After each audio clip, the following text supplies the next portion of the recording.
The Jomon culture began about 15,000 years ago. At that time, global warming was also quickly beginning.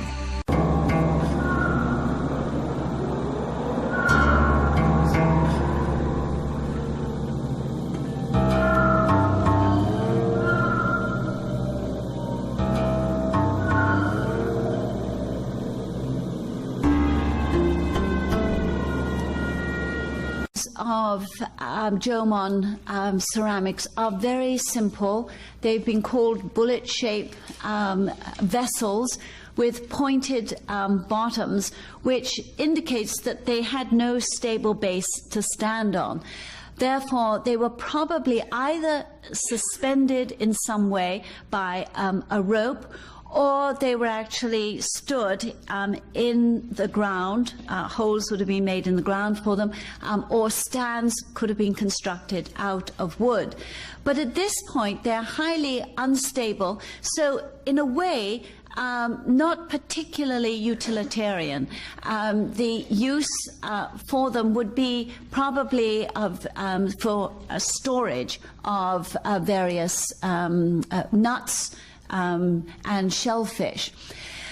The markings on the outside were made from twines and grass that was sort of braided together and impressed on the wet clay or on the damp clay, and was made into designs and patterns, as you see around here.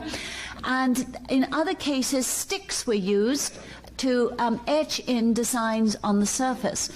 Now, Jomon pottery is important because the earliest ceramics in the world date back to around 12,000 BC, with these early pieces in Japan, far earlier than the works from the Near East.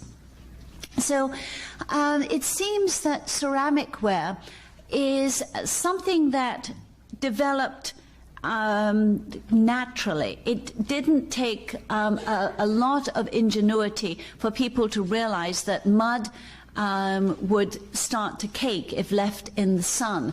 And once fire was discovered, it was found that they could bake these sort of mud bowls that they were making. So all over the world, the ceramics industry developed spontaneously, and a lot of it manifests very similar characteristics, whether it's in Central America, India, or the Mesopotamian area. And so hence, I think these are sort of natural impulses, and also we have the natural impulse to decorate things, to beautify things that man makes. And that's what we see occurring here, is the chord markings, the Jomon, that's what has given the name to this early period. The chord markings essentially beautify the outside areas, the outside surface. Most of the chord pieces came from central Honshu. The rolled stick designs, such as we see here, these came from the Kyushu area.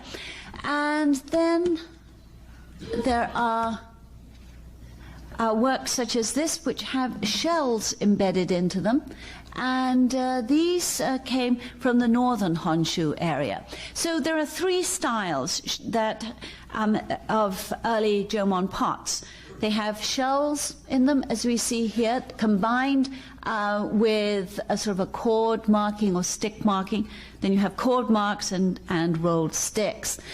Now, as you can see with these two pots, we are moving into the sort of the Middle Jomon period. I don't want you to get hung up on all of the stages, because if you were a connoisseur, then every single stage becomes significant. But right now, I want you to be more aware of the type. And it's quite logical what happens from a pointed bottom that doesn't stand to a flat bottom that it does stand.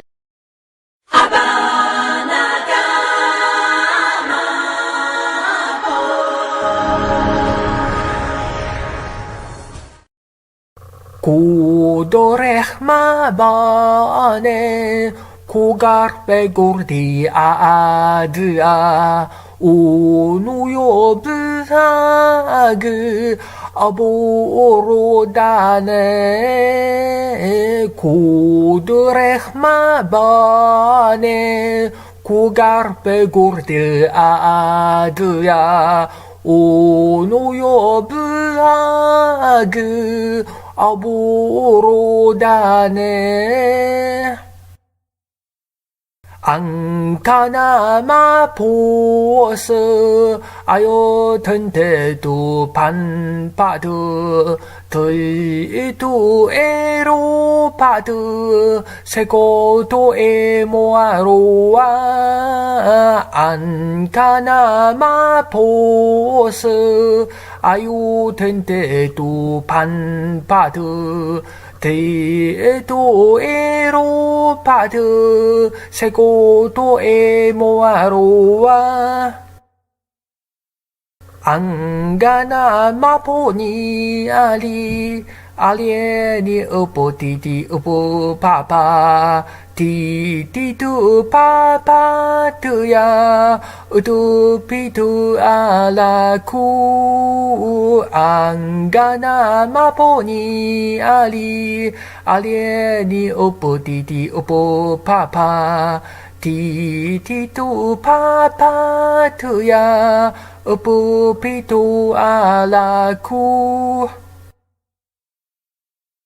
Wangana mawo nalie walieni won de won bato tie tie hua wa kono kami woto toko so alie. Wangana mawo nalie walieni won de won bato tie tie hua wa kono kami woto toko so alie. Wagana wa maoda wale ni oji to oba to弟かと兄弟がいます。我が名はマオだ。我におじとおばと弟かと兄弟がいます。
す。